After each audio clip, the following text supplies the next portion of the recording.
Ahora que vimos una pequeña introducción sobre qué es Nick Teaming y cómo podemos crear un team de tarjetas en nuestro servidor, vamos a profundizar un poco más en algunas características de esta tecnología. Vamos a ver, por ejemplo, cuáles son los modos de Nick Team que podemos utilizar, cuáles son los modos de balanceo y qué significa seleccionar un modo u otro modo. Vamos a comenzar con los modos de Nick Teaming. Cuando estábamos creando el switch virtual, el Nick Team, vimos que en las opciones adicionales podíamos especificar el Teaming Mode, y dentro de Teaming Mode teníamos que de manera predeterminada él seleccionaba que el Teaming Mode iba a ser de Switch Independent o independiente del switch, y tenemos otras dos opciones, Static Teaming y LACP. Vamos a ver qué significan estos modos. El modo de Switch Independent o independiente del switch tiene las siguientes características. El tráfico se envía por medio de todos los miembros activos del Nick Team. ¿Qué significa esto? Si yo tengo por acá un Nick Team, tenemos este servidor que está conectado con dos tarjetas de red a un switch. Cuando el servidor vaya a enviar tráfico, va a enviar tráfico automáticamente tanto por esta tarjeta de red como por esta tarjeta de red. Esto es lo que está marcando acá. Dice que envía tráfico por medio de todos los miembros activos. Quiere decir que si tenemos un Nick Team que tiene 10 tarjetas de red, el servidor tiene la capacidad de enviar tráfico por medio de esas 10 tarjetas de red. Otro detalle importante, vamos marcando por acá los que ya hemos visto, es que recibe el tráfico solo en el miembro primario. ¿Qué significa esto? Cuando nosotros creamos un Nick Team, automáticamente uno de los adaptadores de red se va a marcar como el adaptador de red primario. Vamos a poner aquí primario. Todo el tráfico que nosotros enviemos por medio de las demás tarjetas de red va a salir obviamente por esas tarjetas de red. Tenemos la velocidad que tienen esas tarjetas de red, pero el tráfico entrante solamente va a entrar a través de la tarjeta de red primaria. Quiere decir que si tenemos dos adaptadores, vamos a tener una salida de 2 gigabits, pero una entrada de vamos a poner aquí entrada de 1 gigabit. Entonces, switch independiente, tenemos que el tráfico sale por todos los adaptadores, pero solamente se recibe por medio del adaptador primario. Por eso nosotros tenemos que tener en cuenta qué tipo de tráfico maneja este servidor para saber si realmente justifica utilizar una configuración de teaming en donde es switch independiente, o podemos hacer una configuración que vamos a ver más adelante donde vamos a poder tener 2 gigas salientes y 2 gigas entrantes. Recordemos, si por ejemplo este servidor va a estar con varios usuarios conectados en la red y estos usuarios van a estar descargando archivos que están en este servidor, obviamente vamos a tener mucho más tráfico saliente, porque recordemos que cuando estamos bajando un archivo vamos a recibir muchos paquetes hacia nuestra máquina, pero lo que enviamos es muy poco porque simplemente estamos enviando información de control al servidor indicándole si estamos recibiendo o no los paquetes. En este caso no hay ningún problema, es un file server, tenemos varios adaptadores, lo que necesitamos es que los paquetes salgan rápido. Sin embargo, van a entrar las respuestas y todo el tráfico de control por medio del adaptador de red primario, pero para un file server no nos va a afectar mucho porque es poco lo que tenemos que recibir de datos. Ahora, si fuera un servidor que por el contrario tiene que recibir mucho tráfico y sacar poco tráfico, ya un team en este modo de switch independiente no sería lo más eficiente para este servidor. Luego tenemos que el switch o switches no saben que las tarjetas forman un team. Al seleccionar este modo vimos que simplemente seleccionamos que íbamos a crear un nuevo team, le especificamos el nombre, le dimos OK y no tuvimos que hacer absolutamente nada en el switch y ya está funcionando.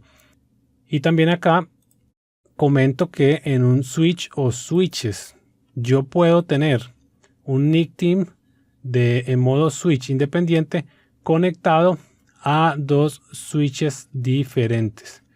Vemos que no tienen que estar en el mismo switch.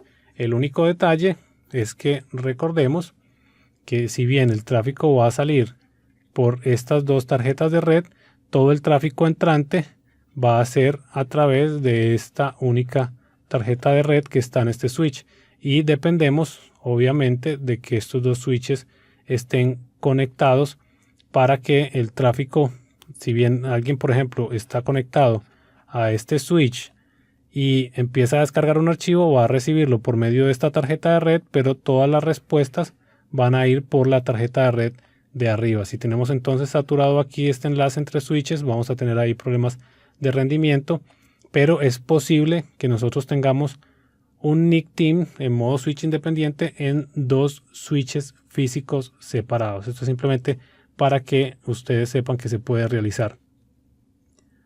Muy bien, y tenemos acá que se puede crear en modo activo pasivo para redundancia sin aumentar el ancho de banda.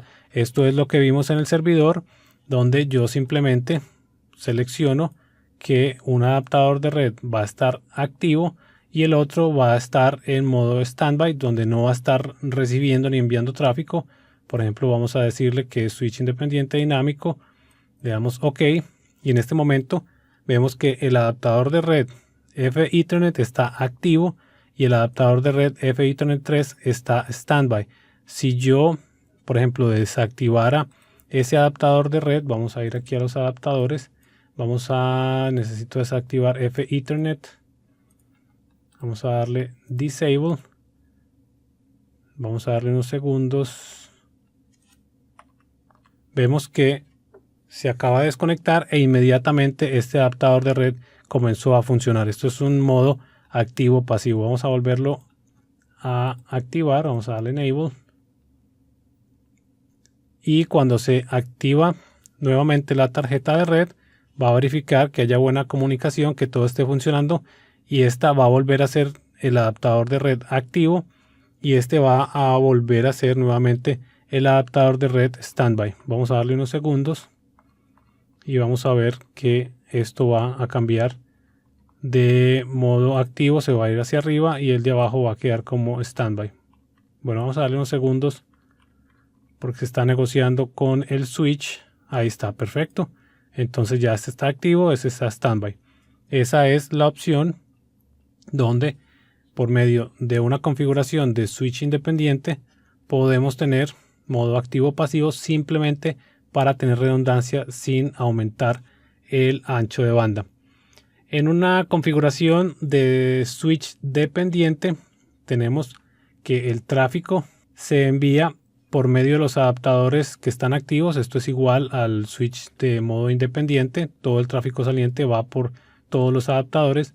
La diferencia es que este recibe el tráfico en todos los miembros activos. ¿Qué significa esto? En este escenario que estábamos viendo, nosotros vamos a tener tráfico saliente por medio de las dos tarjetas de red, y como estamos haciendo una configuración en el switch, al switch le vamos a decir que estos dos puertos están en un timing.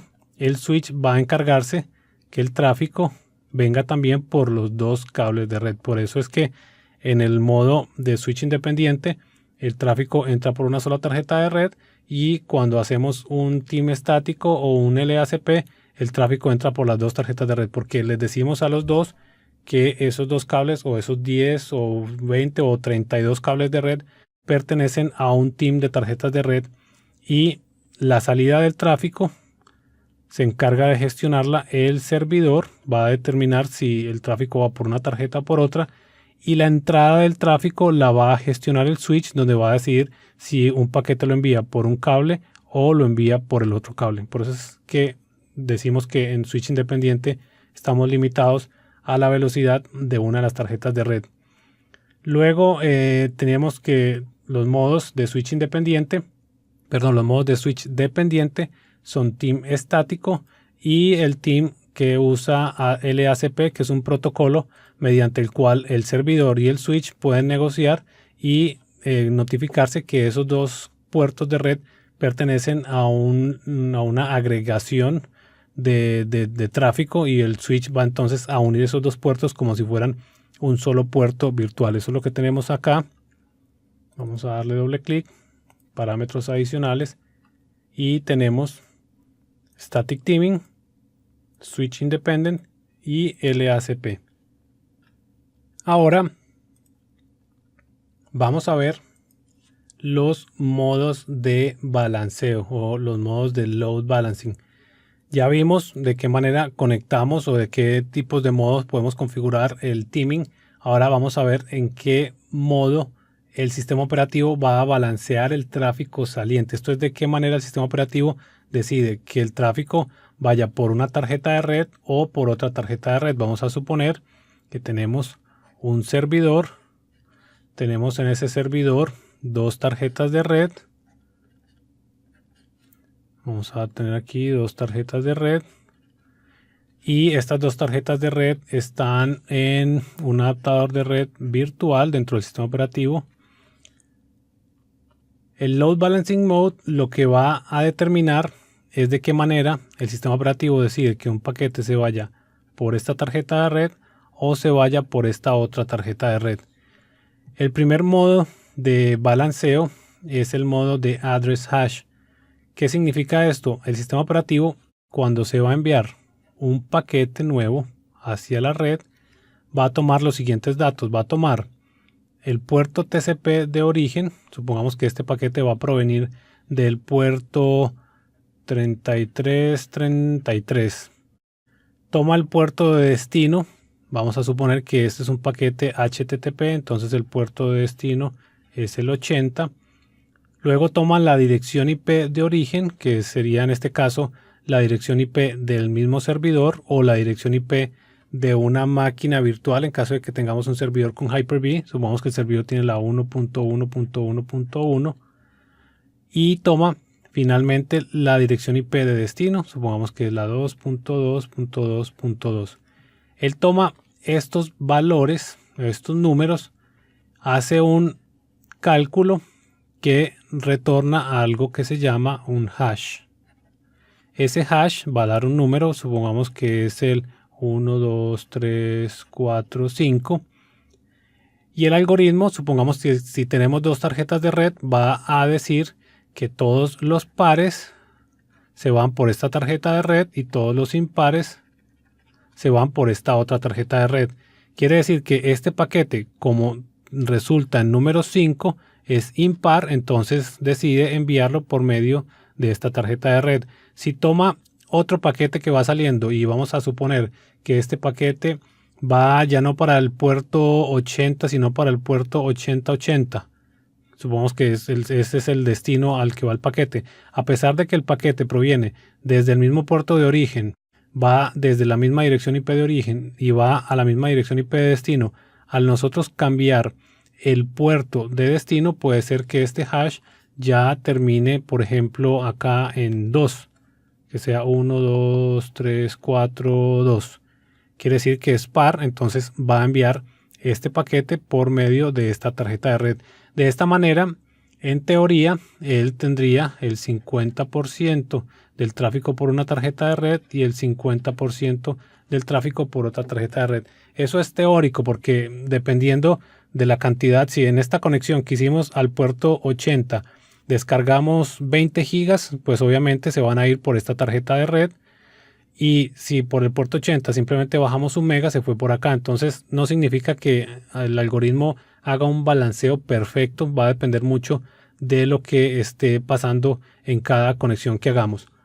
Nosotros también tenemos dentro de este algoritmo, podemos utilizar solamente la dirección IP de origen y de destino o la dirección MAC address de origen y de destino. Esto lo podemos configurar por medio de PowerShell. Y vamos a ver en el servidor acá donde tenemos los modos de load balancing. Tenemos entonces el primero que vimos, que fue address hash, que simplemente toma esos datos para determinar por cuál tarjeta de red envía el tráfico. Luego tenemos el modo de Hyper-V Port.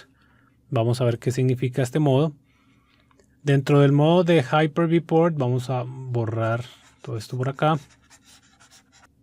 En este modo dice, bueno, los paquetes usan la dirección MAC de la máquina virtual. Quiere decir que tenemos un servidor con varias máquinas virtuales.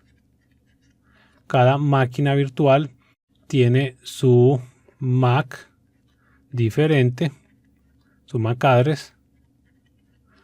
Y aquí tenemos, vamos a suponer lo mismo, las tarjetas de red que están en el team.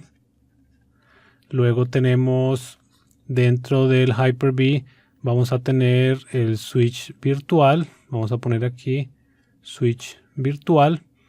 Estas máquinas están conectadas a este switch virtual.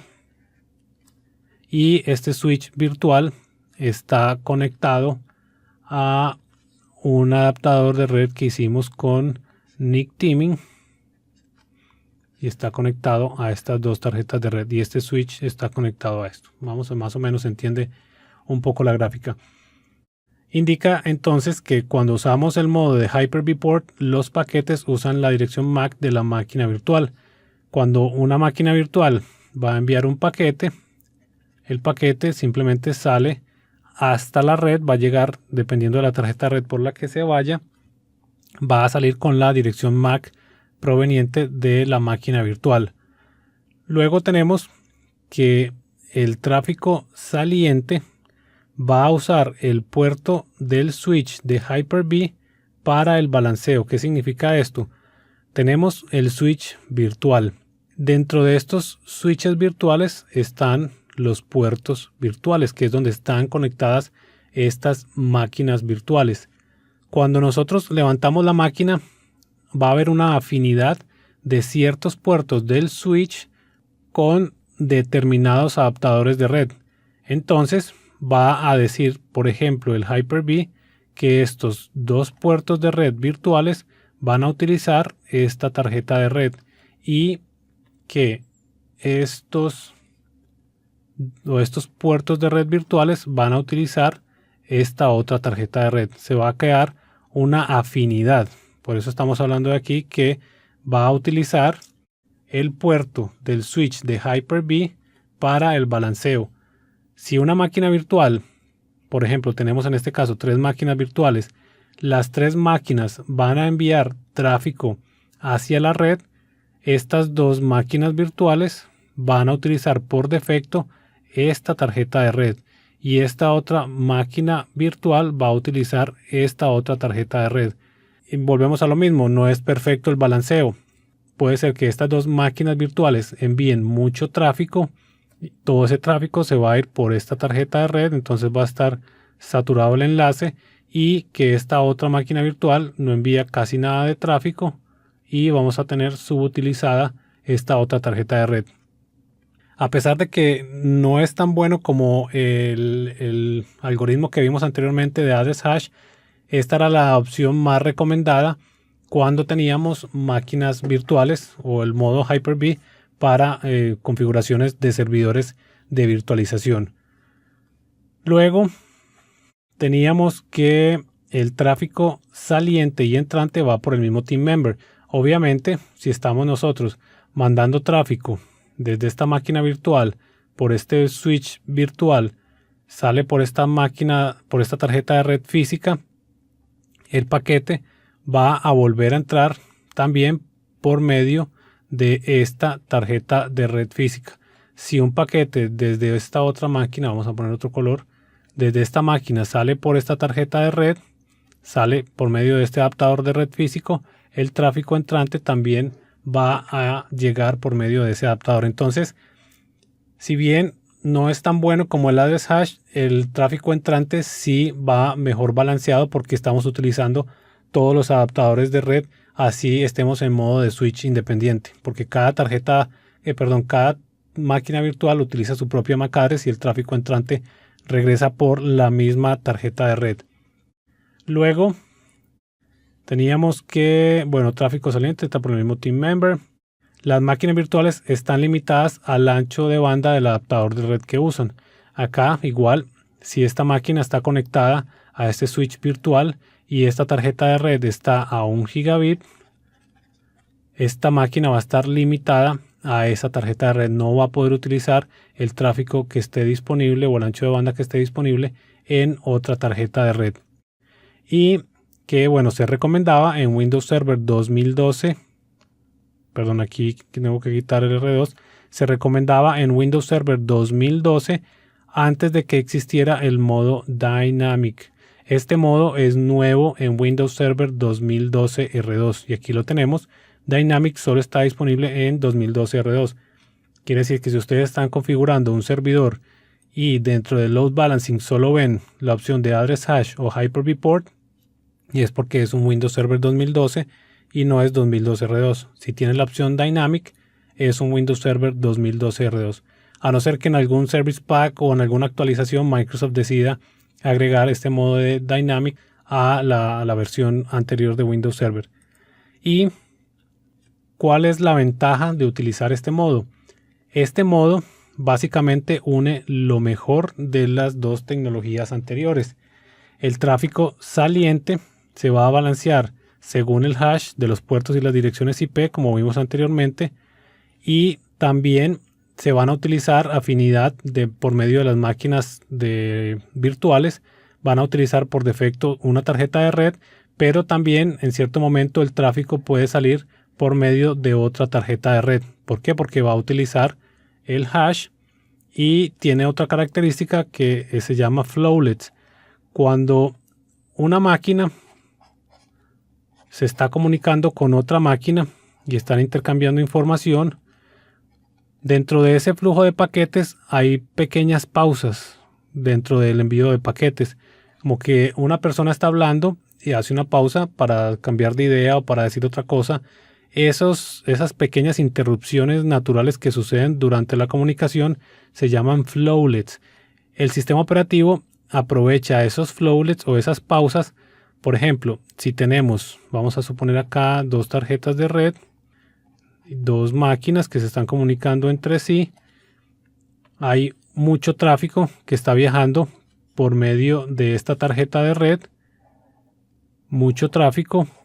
Cuando haya una pausa o un flowlet, el sistema operativo puede automáticamente redireccionar el tráfico por medio de otra tarjeta de red que esté más desocupada. Entonces, dinámicamente pueden pasar los flowlets o los streams de conexión de una tarjeta de red a otra tarjeta de red. Esto es lo que nos va a permitir realizar el modo dinámico. Quiere decir que si estamos en 2012 R2, lo recomendable es que utilicemos este modo dinámico, ya sea que estemos utilizando máquinas virtuales o que simplemente sea un servidor normal o un file server en el cual queremos aumentar el ancho de banda. Esta sería la mejor alternativa para Windows Server 2012 R2.